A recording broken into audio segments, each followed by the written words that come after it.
18000, K2, Paquistão. Agosto de 1992.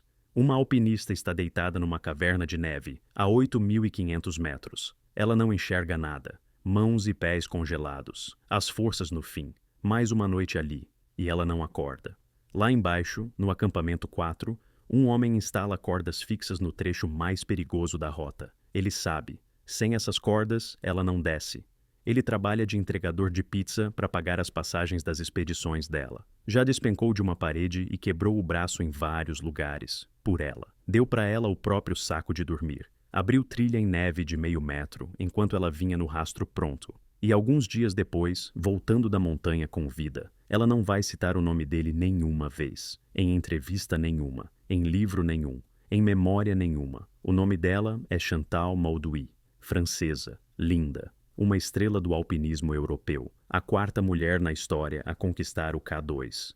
Uma montanha que tira a vida de 1 em cada 4 que tenta escalá-la. Mas, no mundo do alpinismo, ela é conhecida por outro nome, a Viúva Negra. Por quê?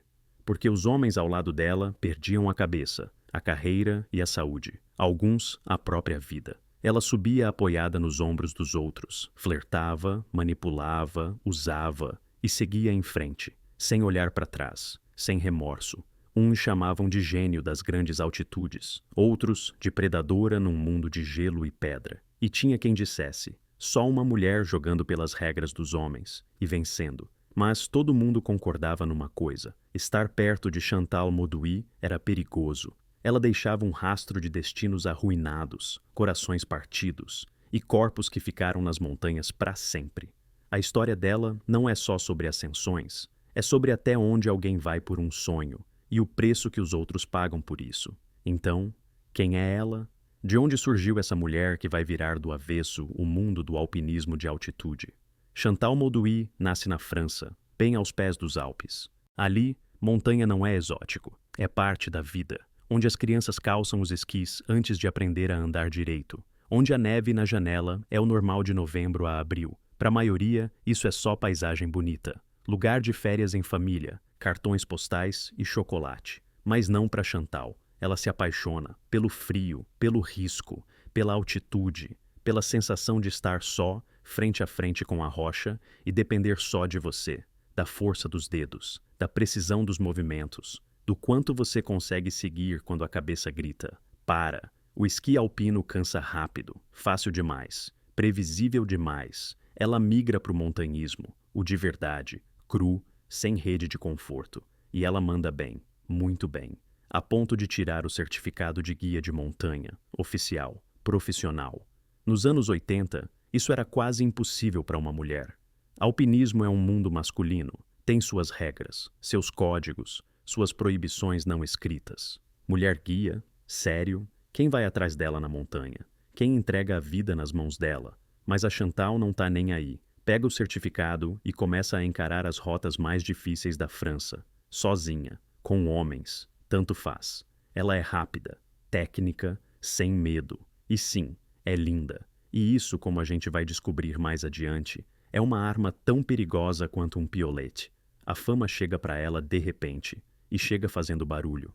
Chantal tem 22 anos. Ela se inscreve numa competição de escalada no gelo, competição séria. Ali se reúnem os melhores alpinistas da Europa, homens, profissionais, gente que passa anos lapidando a técnica em paredes de gelo, e, no meio deles, uma única mulher, Chantal Mauduit. Alguns participantes resmungam, outros riem na cara. Mulher na escalada no gelo? Tá bom, vamos ver. Que tente, largada, Chantal sobe, rápido, precisa, sem movimento sobrando. Os pioletes cravam no gelo. Os crampons mordem a menor irregularidade. Ela parece dançar numa parede vertical. Leve, exata. Implacável consigo mesma. Chegada. Terceiro lugar. De um total de 250 participantes, imagina? Terceiro lugar entre homens. O público emudece. E depois explode em aplausos. A francesa de presença marcante vira sensação na hora. Todo mundo presta atenção. O nome dela passa de boca em boca. Ela é convidada para a Associação Nacional de Alpinismo da França. É a elite, é reconhecimento, é o passaporte para o grande mundo dos 8.000. Chantal não perde tempo. Ela praticamente arromba a porta do alpinismo. Emenda uma via difícil atrás da outra, França, Suíça, Itália. Os Alpes viram o campo de treino dela, e ela entende rápido uma coisa: na montanha valem outras leis. Não importa quem você é na cidade, que sobrenome você carrega, quanto dinheiro tem na conta, importa só uma coisa: se você vai chegar ao cume e se vai voltar vivo. Chantal vira estrela do alpinismo francês. Revistas escrevem sobre ela, expedições chamam por ela, as fotos dela vão parar nas capas, mas os Alpes são só o começo. Chantal mira mais longe, muito mais longe, para onde as montanhas são 2, 3 vezes mais altas, onde o ar é tão ralo que cada inspiração é briga, onde um erro custa a vida. Ela quer mais. E aí vem os Andes, América do Sul, Peru. Para Chantal, é a primeira saída fora da Europa, o primeiro encontro com uma altitude que mata. Picos de 6.000 já não são os Alpes. Aqui, o ar é outro, a pressão é outra, o corpo trabalha no limite. Mas Chantal segue, metódica, segura. 6.000, outro, mais um. E então, o Huascarán, 6.768 metros, um dos cumes mais altos dos Andes. Um maciço perigoso, com geleiras que podem desabar a qualquer momento. Chantal alcança o topo, e lá está ela no cume, vento, frio, uma vista de tirar o fôlego, mas descer a pé, chato. Ela puxa um parapente. Isso mesmo, você entendeu, um parapente, a quase 7.000 metros de altitude, onde cada movimento custa, onde o ar é tão ralo que a vela pode simplesmente não inflar, onde uma rajada de vento e você vai parar, longe do planejado. Chantal salta, a vela abre, ela plana sobre as geleiras, sobre rochas, sobre abismos, desce em minutos até onde outros levariam horas, e pousa bem ao lado de um grupo de alpinistas, literalmente caída do céu, impactante, ousada, inesquecível. Imagina a cara deles. Entre esses montanhistas tem gente cascuda, alpinistas que vão para os 8.000, gente que conhece o Himalaia, o Everest, o K2. Uma francesa que desce do cume de parapente chama a atenção. E muito. Um deles chega perto. Papo vai, papo vem, brincadeiras, perguntas sobre técnica, sobre planos, sobre sonhos. E aí pinta o convite. Quer ir pro Everest? Chantal não pensa nem por um segundo. Claro que quero. Esse convite muda tudo. O Everest não é só uma montanha, é um símbolo, o teto do mundo. 8.848 metros. Um lugar onde o ar é 3 vezes mais rarefeito do que ao nível do mar. Onde o seu corpo começa a morrer no primeiro passo dentro da zona da morte. Mas a Chantal já não pensa no perigo. Ela pensa no cume, ano de 1991. Himalaia, Everest. Chantal está no acampamento base e olha para cima, lá onde o cume se esconde nas nuvens. O lugar a que todos os alpinistas do mundo sonham chegar. Onde, todo ano, ficam os corpos de quem calculou mal as próprias forças. Só que ela não vai como a maioria. Sem oxigênio, sem cilindros, sem a rede de segurança do ar extra, que salva lá no alto onde os pulmões se recusam a funcionar direito. No estilo alpino, equipamento no mínimo, nada de campos fixos com estoques deixados antes, nada de toneladas de comida e combustível arremessadas com antecedência. Você pega a mochila e vai. Rápido, leve, mortal. Por quê? Por que abrir mão do oxigênio se ele pode salvar a sua vida? Chantal explica numa boa. Para ela é questão de pureza, de filosofia, de sensação. Olha o que ela escreve no diário. Subir o Everest, o teto do mundo, é o sonho de infância de qualquer alpinista. O meu sonho é fazer isso sem oxigênio, sem ajuda. Como um ciclista que pedala sem motor. Estar a 8.000 metros sem oxigênio é a chance de reacordar os sentidos. Nesses lugares mágicos do Himalaia, a pessoa sente uma harmonia extraordinária com a terra. Os horizontes internos se expandem. Bonito, né? Só que a realidade é mais dura do que qualquer palavra. A 8.000 metros, sem oxigênio, o seu cérebro começa a desligar. Você perde a capacidade de pensar com lógica, esquece o básico, o sangue engrossa. O coração dispara, como se você estivesse correndo uma maratona, mas você só está parado, tentando respirar. Chantal segue para cima, devagar, teimosa. Só que o Everest não cede, o tempo vira, o vento ganha força, as forças acabam, e chega um momento em que fica claro, dali para frente é morte. Chantal dá meia volta, desce, sem cume, sem resultado, fracasso. Mas para ela, não é o fim. É um desafio. Ela volta para o vale e faz uma promessa a si mesma. Agora, vai mirar só nos 8.000. Só nas montanhas mais altas do planeta. Só nos cumes mais perigosos. O Everest não se rendeu? Tudo bem. Vão vir outras tentativas, outras montanhas. As ambições de Chantal crescem na mesma proporção da altitude que ela alcança. Ela não quer mais ser só uma boa alpinista. Quer ser uma lenda. E está disposta a tudo para chegar lá.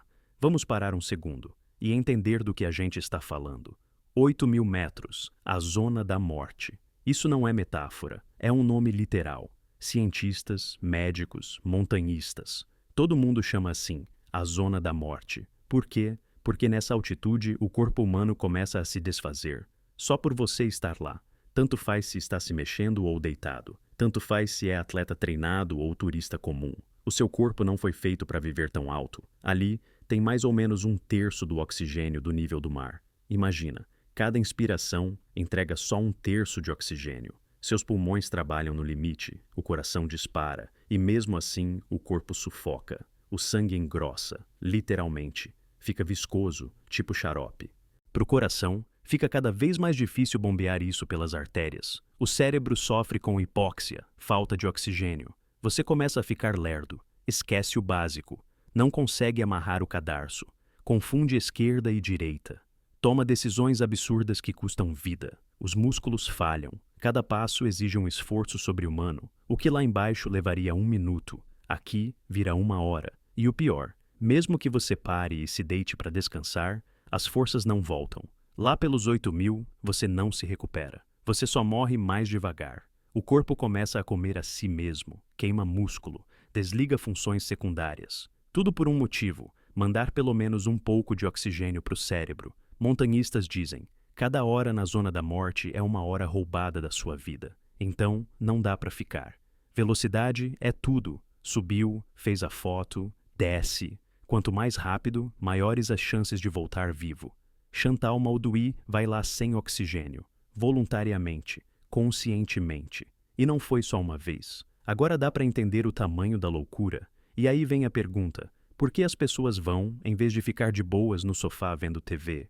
Agora imagina ser mulher nesse mundo, no mundo do montanhismo de altitude. Anos 90. Era um clube masculino, duro, fechado, com regras não ditas e códigos de honra. Quase não tinha mulheres. Dava para contar nos dedos. Wanda Rutkiewicz, polonesa, lenda, a primeira mulher a subir, o K2. Lídia Eliseeva, alpinista soviética, uma das mais fortes do mundo. Mais alguns nomes e só. A lista meio que acaba aí. O resto é homem. Centenas, milhares de homens. Andam nas mesmas cordadas. Dormem nas mesmas barracas. Dividem comida, equipamento, risco. Se conhecem há anos. E aí chega a Chantal Mauduit nesse mundo. Jovem, ambiciosa, tecnicamente muito forte. E bonita. Muito bonita. Isso importa. Porque nos acampamentos base, onde por meses só tem homem, a aparição de uma francesa carismática causa um efeito absurdo. Todo mundo repara. Começam a competir por ela, oferecem ajuda, carregam equipamento para ela, cedem lugar na barraca. A Chantal percebe e entende, dá para usar isso. Ela literalmente se sente uma rainha, flerta, de leve, sem esforço, sorri, brinca, dá esperança, mas não dá promessa. Os caras piram, de verdade. Amigos da Chantal lembram depois. Muitas vezes ela provocava de propósito, colocava um contra o outro. Ela via os homens disputando a atenção dela e gostava disso. A comunidade do montanhismo começa a cochichar. Ela usa os caras, ela manipula, ela consegue o que quer, não pela força ou pela técnica, mas por outros meios. E quer saber? As acusações não são totalmente sem base. A Chantal, de fato, se aproveita do próprio charme. Ela não carrega mochilão pesado. Quem leva são os homens. Ela não instala cordas nos trechos mais complicados. Fazem isso por ela. A mochila dela é minúscula, com um patinho de pelúcia preso na armação. E por dentro, quase vazia. Ela vai leve. Economiza energia. E os homens ao redor se arrebentam até o limite. É honesto? É justo? A Chantal nem se faz essas perguntas. Para ela, é um jogo. E ela joga pelas regras que ela mesma inventou. Ela vive repetindo. Homem de mais, tempo de menos. Parece piada. Mas nessa piada está a filosofia dela. Homens para ela são recurso, ferramenta, meio de chegar ao objetivo. E o objetivo é um só, o cume, e a Chantal está disposta a chegar lá do jeito que for. Entre todos os homens que orbitavam a Chantal, havia um especial, Thor Kiser, americano, montanhista, forte, experiente, confiável. Ele se apaixona por ela perdidamente, até a tampa, de perder a razão. E não é só um romance passageiro de acampamento base. O Thor está apaixonado de verdade. Ele não vê apenas uma mulher bonita, vê uma parceira, uma aliada, alguém com quem quer dividir a vida e as montanhas. Eles começam a sair, planejam uma escalada juntos. Argentina, o Aconcagua, com quase 7.000 metros. Rota puxada. Mas vão juntos. Só tem um problema: dinheiro. Expedição é cara. Passagens, equipamento, permissões. A Chantal guia grupos de turistas algumas vezes para levantar grana. Mas, quando a data da viagem se aproxima, ela solta para o Thor. Não tenho dinheiro para a passagem. O Thor não pensa duas vezes. Ele pega um trabalho extra. Entregador de pizza. Sim, um montanhista sério que ataca picos de mais de 6.000 metros, entregando pizza à noite. Por ela. Ele trabalha de noite, junta cada dólar, economiza em tudo. E depois de alguns meses, compra as passagens para a Chantal. Eles partem para a Argentina, e lá tudo começa a desabar. A Chantal esfria de repente, se afasta, quase não fala. Eles sobem na mesma cordada, mas ela age como se ele nem estivesse ali. O Thor não entende o que está acontecendo, tenta reconquistar a atenção dela, se esforça para ser melhor, mais útil, mais rápido. Antes de mais um ataque ao cume, a Chantal diz para ele: se a gente chegar lá hoje, vai ficar tudo bem. O Thor não vê lógica nisso. Porque o cume mudaria o jeito dela com ele, mas, para ele, já tanto faz. Ele só quer o amor dela de volta. Toma uma decisão. Ou eu levo essa mulher até o topo, ou eu morro tentando. Eles partem para o ataque ao cume ao entardecer. Caminham a noite inteira. Chuva, frio, pedras escorregadias. Perto das 11 da noite, eles vencem um trecho complicado. O cume já não está longe. Já era a 18ª hora de subida. O Thor está exausto. Ombros, braços, pernas, tudo pesado como chumbo, mas parar nem passa pela cabeça. Só mais um pouco, mais alguns metros. E eles estarão no cume, e vai ficar tudo bem, ela prometeu. Já de noite, ele agarra uma saliência de bom tamanho, joga o peso para cima dela, e sente. A pedra se mexe. Thor congela, mas é tarde. A pedra se solta da parede, cai no vazio. Thor grita um aviso. Reza para a pedra não acertar a Chantal. Só que acerta a corda. Corta como se fosse um fio. Thor é arrancado da parede na hora. Ele despenca. Bate nas rochas, de uma em outra. E um pensamento atravessa a cabeça. Pelo menos eu ainda não tô morto. Depois de uns 20 metros, ele cai num platô largo o suficiente. Vivo, mas ferido. O braço direito quebrado em vários pontos. Uma dor infernal. Outras equipes correm para ajudar. Baixam ele até o acampamento base. A escalada do Thor termina aí, só que a Chantal avisa. Vai continuar tentando. Ela é convidada por outra equipe. O ataque ao cume fica marcado para a manhã seguinte. De manhã, ela chega perto do Thor, olha para ele e solta uma frase. Eu simplesmente não te amo mais. Pronto, é tudo que ela diz. Pro entregador de pizza, pro cara que virava à noite por ela, que despencou da parede tentando levar ela ao topo, Thor volta para casa. Despedaçado, física e emocionalmente. Tá tão abalado que começa a fazer terapia, tenta entender o que aconteceu. O psicólogo é direto. Nunca mais cruza caminho com essa mulher. Thor concorda, promete. Mas, alguns meses depois, quando descobre que a Chantal está se preparando para subir o K2, ele imediatamente começa a procurar vaga numa equipe. Psicólogo, esquecido. Bom senso, não funciona. Dor, não importa. Thor vai atrás dela de novo, como mariposa na luz, direto para o lugar mais perigoso da Terra. K2, Karakorum, Paquistão. Se o Everest é a montanha mais alta do mundo, o K2 é a mais perigosa. 8.611 metros, pouco mais de 200 metros mais baixa que o Everest. Mas a diferença não é a altura, é o temperamento. O K2 não perdoa erro, nenhum, de ninguém, nunca. A estatística é cruel. 1 em cada 4 que tenta chegar lá em cima não volta. 1 em cada 4. Pensa nisso. Você vai numa equipe de 8 pessoas, 2 vão ficar lá para sempre. O Everest recebe turistas aos montes, pagam, contratam guias, sobem por cordas que ficam penduradas há anos. Virou uma indústria. Lá é relativamente seguro, se você não faz besteira. O K2 é outra história. As paredes são mais íngremes, muito mais. O gelo é instável. Uma avalanche pode despencar a qualquer segundo. O tempo vira num estalo, tava limpo, e de repente vem um furacão que te derruba e arranca as barracas com gente dentro. Chamam de montanha assassina, montanha selvagem, uma montanha que não quer ninguém subindo. Não tem rota fácil, não tem dia seguro. Cada metro é risco, e é exatamente para lá que a Chantal Maudoui decide ir em 1992. Por quê? Porque o K2 é desafio, é lenda, é a montanha que separa turistas de alpinistas de verdade. Porque, até aquele momento, só uma mulher na história tinha voltado viva do cume do K2. Wanda Rutkiewicz, polonesa, uma lenda do montanhismo mundial. Chantal quer ser a segunda, monta uma equipe, junta equipamento, consegue autorização das autoridades do Paquistão, se prepara para subir. E aí a notícia chega ao Thor Quiser. Chantal vai pro K2. Ele tá em casa, nos Estados Unidos. O braço ainda não sarou direito depois daquela queda na Argentina. O psicólogo repete sem parar. Esquece essa mulher, ela vai te destruir de vez. Mas o Thor não ouve. Começa a procurar vaga em uma equipe. Qualquer equipe que esteja indo pro K2 na mesma temporada. Ele não tá nem aí pras condições, pro dinheiro, pro bom senso. Encontra uma equipe russo-americana. Eles aceitam. E lá vai o Thor de novo, voando para onde a Chantal está. Para uma montanha que mata 1 em cada 4. Os amigos perguntam, por quê? Pra quê? Ela te deixou.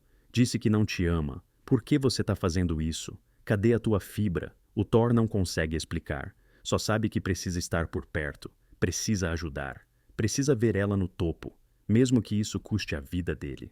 Mais tarde, um dos alpinistas vai dizer sobre a Chantal.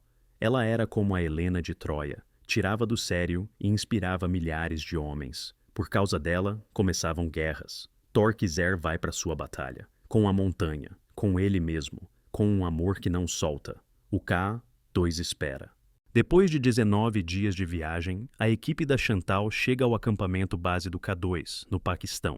Aqui, as regras são rígidas, principalmente para mulheres. Os moradores esperam respeito às tradições, roupas fechadas, comportamento discreto. Mulher não anda sozinha, mulher não chama atenção. Chantal não tá nem aí para essas regras. Anda sozinha pelos bazares, de shorts curtos, camisetas justas, atrai olhares, provoca indignação. Mais de uma vez, por pouco não se mete em encrenca séria. Homens locais gritam com ela, ameaçam, exigem que se vista direito ou caia fora. Outros alpinistas tentam alertá-la. Chantal, você está num país muçulmano. Não dá para se comportar assim. É perigoso. Ela dá de ombros. Não se interessa. Tá ali pela montanha, não para seguir tradições alheias. No acampamento base começa a preparação para a subida. Chantal vai com a equipe suíça, mas desde o começo fica claro. Ela não pretende trabalhar no mesmo nível que os outros. Os alpinistas fixam cordas nos trechos difíceis. Trabalho pesado que esgota. Horas pendurado na encosta, batendo pitões, passando a segurança. Chantal não participa. Diz que vai em estilo alpino, mínimo de equipamento, sem cordas. Tudo bem.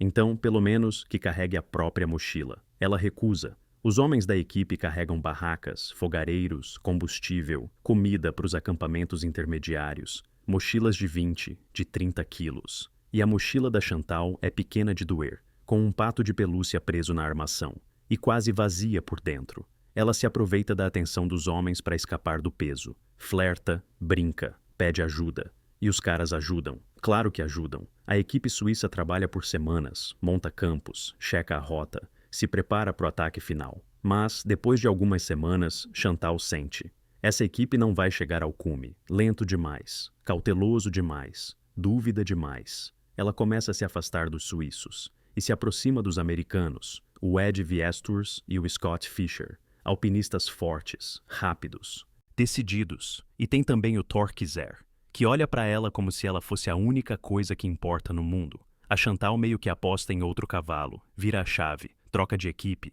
Só tem um problema. Pelas leis locais, a alpinista não pode pular de uma equipe para outra. A permissão é emitida para um grupo específico. Se quebrar a regra, é multa pesada, ou até cadeia. A Chantal não se importa. Depois de um tempo, os suíços tentam atacar o cume, uma tempestade barra o caminho. Eles voltam para o acampamento base, exaustos, frustrados. Decidem, vamos embora. Tem gente demais na montanha. O tempo está imprevisível. O risco é alto demais. Pela lei, a Chantal teria que ir com eles. A permissão dela faz parte da expedição deles. Mas ela não quer descer sem uma tentativa séria de cume. Aí o Torquizer faz uma proposta. Vem com a gente sobe junto. Dane-se a lei local. A Chantal topa na hora. Ela fica, ilegalmente, em outra equipe, quebrando todas as regras. Mas e daí?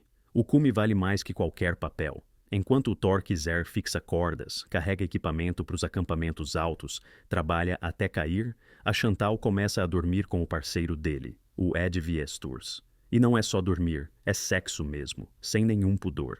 Ninguém vê o que rola na barraca, mas todo mundo escuta muito bem o que um homem e uma mulher estão fazendo lá dentro. Sim, no acampamento base, na cara de todo mundo. O Thor sabe. Ouve, vê, fica quieto, engole. Por dentro é um tranco enorme, mas ele ainda acha que, no cume, tudo muda. 28 de julho de 1992. Thor Kizer, Ed Viesturs e Gennady Kopejka saem do acampamento base para tentar o cume. A Chantal fica, por enquanto. Os três sobem até o terceiro acampamento. Viesturs e Nikiforov dormem na mesma barraca. O Thor, separado. De noite, ele escuta passos. O rangido da neve. Alguém está subindo. É a Chantal. Ela esperou os homens saírem do acampamento base, calçou os crampons em silêncio, encheu a garrafa d'água e, leve, foi atrás. Sozinha, de noite, por uma rota perigosa. O Thor não se surpreende. Ele sabia que ela ia aparecer. Eles seguem a escalada juntos. 31 de julho. Céu limpo. Chance. O Thor carrega um peso absurdo. Barraca, fogareiro, saco de dormir, comida, cordas. Tudo para conseguirem dormir mais alto e atacar o cume no dia seguinte. Mas o peso destrói. Depois de algumas horas, eles são obrigados a parar. Decidem. Vamos largar parte do equipamento. Os sacos de dormir. A corda. Quase toda a comida. Sem saco de dormir a 8.000 de altitude, não dá. Mas, do contrário, não chegam. Eles continuam, mais leves, mais rápidos. Só que a noite cai e interrompe. O Thor congela os pés. A Chantal, no macacão fino, parece imune à altura. Muita gente depois vai comentar isso nela. Se aclimata incrivelmente rápido. De manhã, o Thor desce para buscar os sacos de dormir. É preciso levar os sacos de dormir de volta lá para cima, senão a próxima noite vai ser a última. A Chantal diz, já que você vai descer mesmo, traz o meu saco de dormir também. O Thor só balança a cabeça. Desce, encontra os sacos de dormir e arrasta tudo de volta montanha acima. 2 sacos, o dele e o dela. Descendo, ele cruza com o alpinista russo Alexei Nikiforov. Ele também está subindo sem saco de dormir. Espera chegar ao campo 4 num tiro só. Eles seguem juntos. O Thor agradece a ajuda do Alexei abrindo trilha na neve funda, mas, nesse dia, eles não conseguem alcançar o campo 4. São obrigados a pernoitar no ombro da montanha, no gelo, no vento. O Alexei se deita entre os sacos da Chantal e do Thor. A 3 fica mais quente. Eles passam a noite, mais ou menos. No dia 2 de agosto, o trio chega ao campo 4. Lá, cruzam com o Vladimir Baliberdin e o Gennady Kopejko, que já estão descendo. Foram os primeiros, desde 1986, a chegar ao cume pelo esporão dos Abruzzi. Passaram a noite a 8.600 metros, quase sem forças. Deixam uma barraca e um saco de dormir para o Alexei Nikiforov. E se apressam ladeira abaixo. Cada minuto na zona da morte vale ouro. Chega a hora do ataque final. O Torquizer acorda antes do amanhecer. Começa a abrir trilha na neve de meio metro. O Alexei vai atrás. Eles sobem, devagar, penosamente. Cada passo é uma luta. Mas, a uns 200 metros do cume, o Thor percebe. Não tem mais forças. Se continuar, não volta vivo. Gastou toda a energia abrindo caminho, carregando equipamento, sacos de dormir, cordas. Ele se senta na aresta. Tenta enxergar lá embaixo a Chantal e o Alexei. Quer passar para o Alexei a tarefa de abrir o caminho, mas a mente começa a falhar. já não consegue obedecer nem às ordens mais simples. De repente, uma voz forte e límpida atravessa a cabeça. Se quer viver, desce. O Thor olha ao redor. Não tem ninguém. Mas ele se levanta e começa a descer. A Chantal saiu do acampamento por último. Seguindo a trilha já aberta, alcança rápido o Alexei no gargalo. Passa por ele, cruza com o Thor descendo. A tentação é enorme. Só mais um pouco. O cume tá tão perto. Você é um cara e tanto, diz ela pro Thor. O Thor responde que vai esperar por ela no campo 4. Esse recuo do Thor vai salvar não só a vida dele, mas também a da Chantal e a do Alexei. Ao começar a descer, o Thor encontra, no topo do gargalo, 50 metros de corda. O Alexei Baliberjan tinha largado ali, achando que não ia mais precisar. O Thor fixa a corda no gelo, instala uma linha fixa, um corrimão, no trecho mais perigoso do gargalo, para que a Chantal e o Alexei possam descer em segurança. Enquanto isso, a Chantal, que não gastou forças carregando peso, pendurando cordas, nem abrindo trilha na neve funda, com a mochila pequena e uma aclimatação que parece mágica, às 5 da tarde, no dia 3 de agosto de 1992, se torna a quarta mulher na história a conquistar o K2. Ela está no cume, 8.611 metros, a montanha assassina, uma das montanhas mais técnicas do planeta. É um feito e tanto, enorme. Chantal está no auge da carreira como montanhista, mas a euforia não dura. Na subida, ela perdeu os óculos escuros. Os olhos ficaram sem proteção contra o frio e contra os cristais de gelo que voam no ar. E, pior, sem defesa contra o ultravioleta do sol, que nessa altitude é muito perigoso. No topo, Chantal percebe. Está enxergando mal, muito mal. Descer sozinha já não dá. Ela simplesmente não vê para onde ir. Com medo de não conseguir passar pelo traverso sozinha, se enfia numa caverna de neve, cavada 2 dias antes por algum alpinista, e começa a congelar. Mais uma noite gelada nessa altura, ela não aguenta. O cume está feito, mas o preço pode ser alto demais. Alexei Nikiforov desce do cume exausto, quase cego de cansaço. Cada passo é uma luta. O cérebro vai no limite, e de repente, a caverna de neve de 2 dias atrás. Tem alguém lá dentro. Ele espreita. Chantal. Enrolada, imóvel. Olhos abertos, mas sem enxergar. Lábios arroxeados. Ela está congelando. Mais 1 hora e acabou. Alexei pega pelos ombros e sacode. Chantal não reage. Ele grita. Ela finalmente volta a si. Se levanta, mas não consegue andar sozinha. Alexei guia a descida. Ela tropeça, cai, levanta de novo. Ele puxa pela mão como uma criança. A cada 10 metros ela cochila andando. Ele sacode de novo, obriga a continuar. Se parar, não acorda mais. E aí vem o mais tenso. O gargalo, um trecho estreito, quase vertical. Um passo em falso e é queda por algumas centenas de metros. Alexei busca apoio, se agarra no gelo. Chantal pende dele como um peso. Ele tateia e acha a corda, aquela mesma que o Thor fixou. Se clipa, transfere o peso. E de repente um crampão solta da bota. Ele perde o equilíbrio. Cai. Alguns metros de queda livre. A corda estica e para a queda a 1 metro do abismo. O coração dispara. As mãos tremem. Se não fosse aquela corda, os dois teriam sumido no vazio.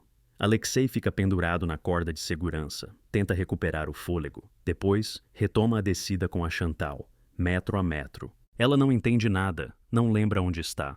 Só obedece. Vai para onde ele a leva. Por fim, a barraca. Acampamento 4. Alexei literalmente desaba lá dentro, sem forças. Thor está ali, esperando.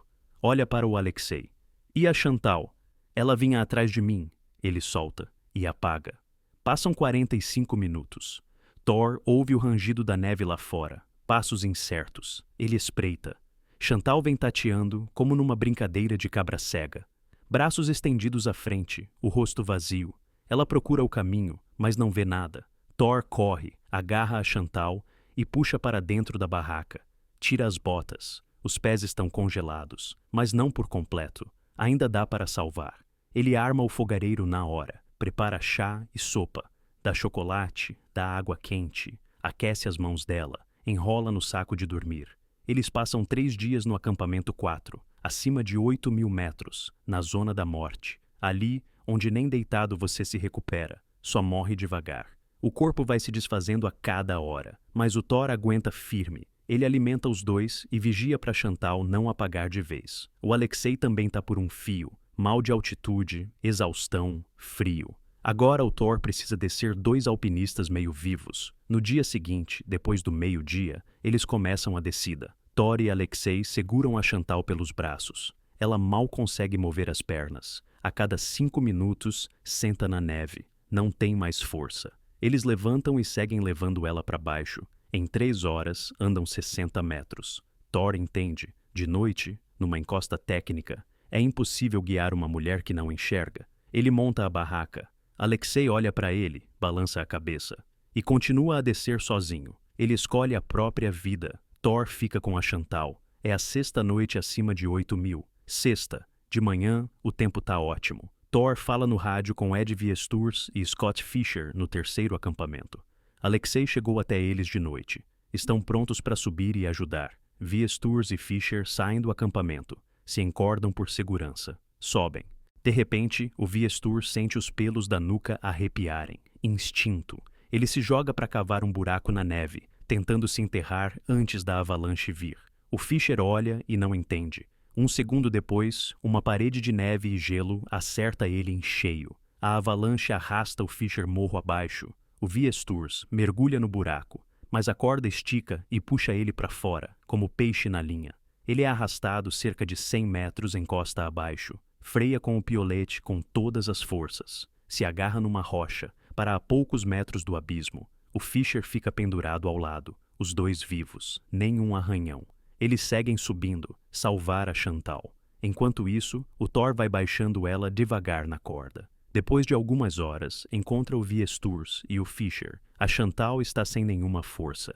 Eles continuam a descida em 3. Leva mais 2 dias para conseguir levar ela até o 3º acampamento. Lá, a Chantal enfim começa a se sentir melhor, o suficiente para andar sozinha. Mais tarde, o Viesturs lembra. A escalada no K2 foi a única da vida em que ele quebrou suas regras rígidas de segurança. Arriscou tudo para salvar uma pessoa. E a Chantal, nas memórias dela sobre o K2, quase não fala do estado em que estava. Menciona de leve que os olhos doíam. E só. Mais descreve em detalhes como foi a recepção lá embaixo. Charlie veio com chá e biscoitos, e eu desabei nos braços dele. Os mexicanos me parabenizavam. A doçura do calor das mãos humanas me enchia por completo. A única pessoa que a Chantal não menciona nas memórias, Thor Kitzer. Não tem uma palavra, nenhuma. O cara que entregava pizza para comprar a passagem dela para a expedição, que instalou as cordas fixas que salvaram a vida dela, que manteve ela viva por 3 dias acima de 8.000 metros, que foi baixando ela, arriscando a própria vida. Ele foi simplesmente apagado da história. Lá embaixo, espera a Chantal uma multa por uma ascensão sem permissão. Ela violou as regras locais ao trocar da equipe suíça para a americana. Ela rasga os documentos e joga fora. Voa para a França. Lá, ela é recebida como uma heroína nacional, a 4ª mulher no K2, a única francesa que voltou com vida. E no mundo do montanhismo começa um racha. Uns a chamam de lenda, outros de manipuladora e egoísta, que usa os homens e os coloca em risco de morte. O apelido Viúva Negra gruda de vez. Depois do K2, Chantal vira estrela. Os patrocinadores fazem fila. A imprensa fala da Dama de Ferro dos Alpes. Ela recebe convites para as expedições mais prestigiadas. Primavera de 1993. Everest. Uma equipe neozelandesa. 9 alpinistas, 8 sherpas de altitude. Um grupo forte, profissional. Mas Chantal diz aos jornalistas: "Eu vou sozinha, muito mais rápido do que os meus amigos." A equipe fica em choque. Eles carregam equipamento, fixam cordas, montam acampamentos, e ela chama isso de ascensão solo. A irritação só cresce. Chantal chega a 8.400 metros. Anda devagar demais. Está mal agasalhada. Começa a congelar. Decide descer. Mais uma tentativa de subir o Everest fracassa. Mas Chantal não desanima. Ela voa para o Nepal. E sem permissão oficial, com só um Sherpa, sobe 2 montanhas vizinhas. Rápido, ousado e legal. Em Katmandu, cobram de novo uma multa. Ela não paga nada, embarca no avião e volta para a França. De lá, passa um bom tempo detonando a burocracia do Himalaia nas entrevistas. Depois, Antártida, Monte Vinson. Gravam um documentário sobre essa escalada. Imagens lindas, trilha heróica, comentários empolgados. Na tela, Chantal parece invencível. 1995. Everest de novo, agora pela Aresta Nordeste. Uma rota que ninguém tinha percorrido antes. Expedição do Russell Bryce. E a Chantal vai como cliente pagante. As avalanches tornam a rota inviável. Os clientes ficam exaustos. A equipe volta para casa. Mais um fracasso. Mas Chantal não se rende. Ela encontra um novo organizador. O lendário Rob Hall. Aquele que leva clientes ao Everest com uma taxa de sucesso quase total. Um profissional de altíssimo nível. Hall a leva para uma expedição pela Aresta Sudeste, a rota clássica. Chantal está decidida. Desta vez, ela chega. A equipe sobe devagar, metodicamente. Hall controla cada passo. Chantal vai por último, é a cliente mais lenta. Vive ficando para trás, atrasa o grupo. Eles alcançam o cume sul, 8.750 metros. Até o cume principal faltam só 100 metros em linha, mas é o último trecho, o mais perigoso. Chantal para. Hall se aproxima, põe a mão no ombro dela. Olha bem, os lábios azuis e dormentes, o olhar desfocado. Ela não está lúcida. Para baixo, diz Hall. Chantal assente em silêncio. Não protesta. Mal consegue falar. Eles iniciam a descida. Andam uns 30 metros. E Chantal desaba na encosta. Hall entende. Vai ter que arrastá-la para baixo. De novo. Ele pede ajuda. Descendem alguns alpinistas. Entre eles, Ed Viesturs. O mesmo que salvou Chantal no K 2-3 anos antes. Agora, faz isso pela segunda vez. À custa de um esforço absurdo, arriscando a própria vida, eles a levam até as tendas, dão os primeiros socorros. Chantal volta a si rapidinho. No dia seguinte já está andando pelo acampamento base como se nada tivesse acontecido. Ri, brinca, flerta, como se nada. Rob Hall volta possesso. Conta para todo mundo o que quiser ouvir. Eu a arrastei como um saco de batatas. Ela nunca mais entra numa expedição minha. Nunca. E cumpre a promessa. Hall afasta Chantal de vez das suas escaladas. A reputação dela vai para o chão. Agora falam abertamente. A mulher que precisa ser resgatada o tempo todo. A alpinista que põe a vida dos outros em risco. O apelido Viúva Negra deixa de ser sussurro e passa a ser dito na cara. Muitos alpinistas, ao salvar Chantal, abriram mão da chance de chegar ao cume. Alguns arriscaram a própria vida. Teve gente que congelou os dedos. Teve quem gastasse as últimas forças. Thor Kieser diria depois: a Chantal não cuidava de si, não pensava em segurança. Eu ia com ela não porque era seguro, mas porque a amava. Uma revista francesa publica um artigo crítico. A ideia é: as ascensões dela parecem fáceis demais para serem levadas a sério. E quando no K2 morre a alpinista inglesa Alison Hargreaves, Chantal dá uma entrevista. As palavras chocam muita gente. Eu a admiro, mas, sabe, a gente se diferencia pelo menos em uma coisa. Eu ainda estou viva, frio, calculado, sem empatia. A comunidade do montanhismo racha de vez. Uns defendem. É só uma mulher forte e independente num mundo de homens. Outros acusam egoísta, manipuladora, um risco para os outros. Mas Chantal não liga para a crítica, continua indo para as montanhas, de novo e de novo. Só nisso ela vê sentido para a própria vida. Depois de 6 tentativas fracassadas no Everest, Chantal mira outro objetivo, o Lhotse, a 4ª montanha mais alta do mundo. 8.516 metros. Nenhuma mulher tinha feito cume ali. Ano de 1996. Chantal se junta a uma equipe americana. Eles chegam ao acampamento base e começam a aclimatação. O tempo está instável, o vento aumenta a cada dia. Chega o dia do ataque ao cume. A equipe sai de madrugada, sobe, mas o tempo vira de repente. Vem uma tempestade, nevasca, visibilidade zero. Todos decidem descer. Perigo demais. Chantal fica sozinha. Continua a subida. Horas depois, entra no rádio. A voz, calma e segura. Estou no cume, primeira mulher no Lhotse. A equipe lá embaixo não acredita no que ouve. Com esse tempo, sozinha, sem segurança. Chantal desce. Volta ao acampamento base. Todos esperam as fotos do cume. A prova obrigatória de qualquer ascensão. Mas não há fotos. A câmera congelou, explica Chantal. O vento estava muito forte. Não perdi tempo. Desci direto. Os alpinistas se entreolham. A câmera congelou. Em pleno verão, todo mundo registrou sem problema. Mas, oficialmente, ninguém consegue contestar a escalada, Chantal afirmou. Então, valeu. Ela vira a primeira mulher no Lhotse. Oficialmente. Muita gente do montanhismo, para dizer o mínimo, desconfia. O tempo naquele dia estava realmente terrível. No Everest, logo ao lado, uma tragédia se desenrola. Morrem Rob Hall e Scott Fischer. O lendário Anatoly Bukriv salva heroicamente vários clientes. E aí, nessas mesmas horas, no mesmo temporal, a Chantal sobe sozinha o Lhotse. Não acredito, sussurram entre si os alpinistas experientes. Em público, silêncio. E a Chantal já mira o próximo objetivo. 1997, Manaslu, a oitava montanha mais alta do mundo. 8.163 metros. Chantal vai numa expedição pequena. Dessa vez, tudo corre relativamente bem. O tempo ajuda. A equipe é forte. Chantal chega ao cume. Um cume de verdade, confirmado. A imprensa francesa explode de euforia. As manchetes gritam: a maior alpinista do século. A Dama de Ferro conquista o Himalaia. Chantal Mauduit, orgulho da França. Ela vira figurinha carimbada na televisão. Entrevistas em revistas de luxo, documentários, vira ícone nacional. Gente comum se encanta. Para muita gente, Chantal é símbolo de força feminina, independência, liberdade. Uma heroína que desafia estereótipos. Mas os alpinistas de verdade veem outra coisa.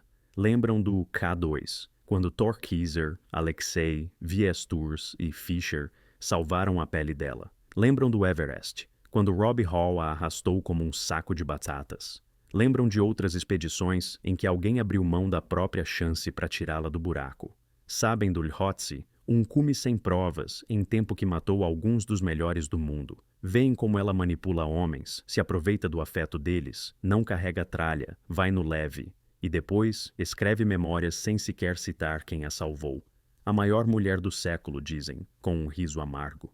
Um alpinista fala sem rodeios. As ascensões dela parecem fáceis demais. Coincidência demais. Testemunha de menos. Outro emenda. Ela é ótima de marketing. Melhor de autopromoção do que de montanha. A imprensa francesa ignora. Precisa de uma heroína. Quer uma história bonita. Chantal entrega exatamente isso. Sabe falar com jornalistas. Sabe construir imagem. Suas frases soam perfeitas. Estar a 8.000 sem oxigênio é como pedalar sem motor. É um renascer dos sentidos. Harmonia com a montanha. O público vibra. Os alpinistas se irritam. A fratura vira definitiva. Para uns, Chantal é lenda. Para outros, impostora. E ela segue brincando. Homem de mais, tempo de menos. De vez em quando, ex-amantes se aproximam nos encontros de montanhismo. Olham com esperança, com saudade. Ela encara e solta, imperturbável. Desculpa, não lembro. A gente se conheceu? Frio, calculado, sem um pingo de remorso. Thor Kieser, que entregava pizza para comprar a passagem para ela, que instalou cordas fixas que salvaram a vida dela, que a manteve viva por 3 dias a 8.000 metros. Ela nem lembra o nome dele. 1998. Dhaulagiri, a 7ª montanha mais alta do mundo. 8.167 metros. Chantal se prepara para mais uma ascensão. Desta vez, não é um companheiro ao acaso, e sim um amigo próximo, o Sherpa Eng Dorje She. Não um carregador contratado, mas um parceiro de verdade. Eles já foram juntos a algumas montanhas, confiavam um no outro. A expedição começa bem. O tempo está estável. A aclimatação segue como planejado. Chantal está em ótima forma. Tudo parece perfeito. Eles sobem até o segundo acampamento. Montam a barraca perto da equipe italiana. O líder dos italianos, Franco Brunella, avisa a Chantal sobre uma fenda mais acima. Trecho perigoso. Obrigado, ela acena. Entra na barraca com Eng Dorje. Fecha a entrada. Os italianos veem a barraca deles de pé, fechada. Tudo parece normal. Decidem descer ao acampamento base, esperar a nevasca que começa no fim do dia. Antes de partir, olham de novo para a barraca da Chantal. Tudo tranquilo. Melhor não incomodar. Neva a noite toda. Depois, o dia inteiro seguinte. Silêncio no rádio. Chantal não entra em contato. Os italianos voltam 2 dias depois. Sobem até o segundo acampamento. Veem a barraca. Está no mesmo lugar. Coberta de neve, mas de pé. Chantal! Eng Dorje! Eles gritam. Ninguém responde. Eles se aproximam. A barraca está fechada por dentro. Silêncio demais. Um mau pressentimento. Brunella começa a cavar a neve ao redor da entrada. Abre o zíper. Chantal e Young Dorger estão nos sacos de dormir, imóveis. Nenhum dos dois dá sinal de vida. Brunella fica paralisado. Examina os dois. A mandíbula de Chantal está deformada. O pescoço, quebrado. No Sherpa, nenhum ferimento visível. Parece asfixia. Eles não morreram na escalada. Não numa queda. Não numa avalanche. Morreram na barraca. No acampamento base. Relativamente seguros. O que aconteceu? Alguns dizem que um bloco de gelo caiu sobre a barraca, um cera que se desprendeu lá em cima e desabou durante a noite. Mas a barraca não está destruída, está inteira. Outros acham que uma avalanche cobriu tudo e cortou o ar. Eles sufocaram dormindo. Mas então, por que o pescoço da Chantal está quebrado? Há quem sussurre, será que brigaram? Uma luta? Um acidente? Mas Young Dorger era amigo dela. Eles confiavam um no outro. A versão oficial, acidente. Queda de gelo. Mas ninguém sabe ao certo, porque ninguém viu, ninguém ouviu. Estavam sozinhos na barraca, e os dois morreram. O corpo de Chantal é levado para a França, é cremado, o funeral é grandioso, uma heroína nacional, uma lenda do alpinismo. A família cumpre a última vontade dela, aquela mesma que ela deixou num testamento enorme, cheio de instruções detalhadas. No velório, a sala está lotada. Alpinistas, jornalistas, amigos, políticos, câmeras, flores, condecorações. Tudo muito solene, até demais. De repente, um som sai dos alto-falantes. Risos, fortes, vivos, inconfundíveis. É a voz da Chantal, uma gravação dela. Ela ri, como se viesse do céu. As pessoas se sobressaltam. Alguém dá um riso nervoso. Alguém chora. Ela volta a conduzir a atenção, mesmo daqui, da urna. E essa era a Chantal. Até o último instante. Provocação, controle, jogo. No testamento, dezenas de itens. Onde guardar as cinzas? Para quem entregar o piolê? Em qual montanha dizer as palavras de agradecimento? Em qual as de despedida? Cada cume, cada rota, cada país. Era como se ela quisesse ser parte de todas as montanhas ao mesmo tempo. Deixar um rastro por onde um dia pisou. A família tenta cumprir tudo. Primeiro, a França, os Alpes de casa, onde ela pegou o piolete pela primeira vez. Depois, o Peru, o Huascarán, aquele de onde ela desceu de parapente. Depois, o Himalaia, o lugar onde a lenda dela começou e também terminou. Mas são tantos lugares que o caminho vira uma peregrinação sem fim. A urna com as cinzas dela viaja pelo mundo, como ela mesma, só que sem volta. Chantal Mauduit viveu uma vida que não cabe em rótulos. Não dá para chamar de heroína ou aventureira, e pronto.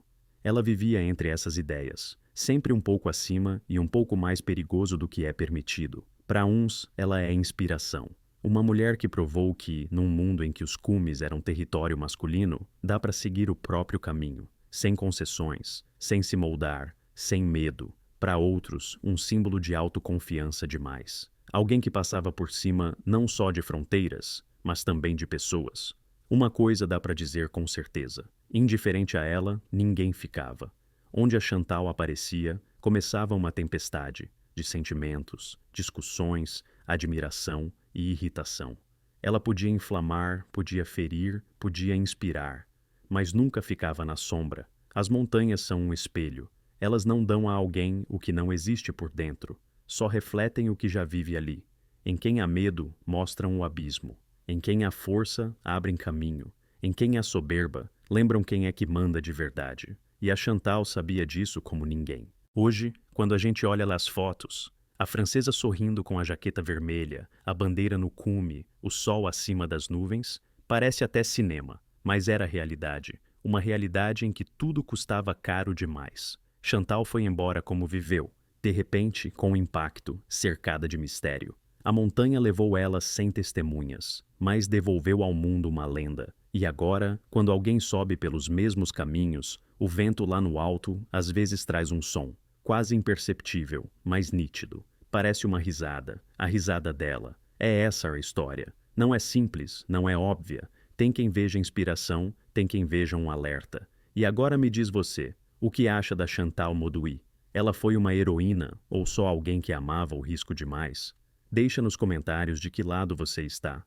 Quero saber como você enxerga essa história. Se curtiu o vídeo, deixa um like. Isso ajuda o canal a crescer.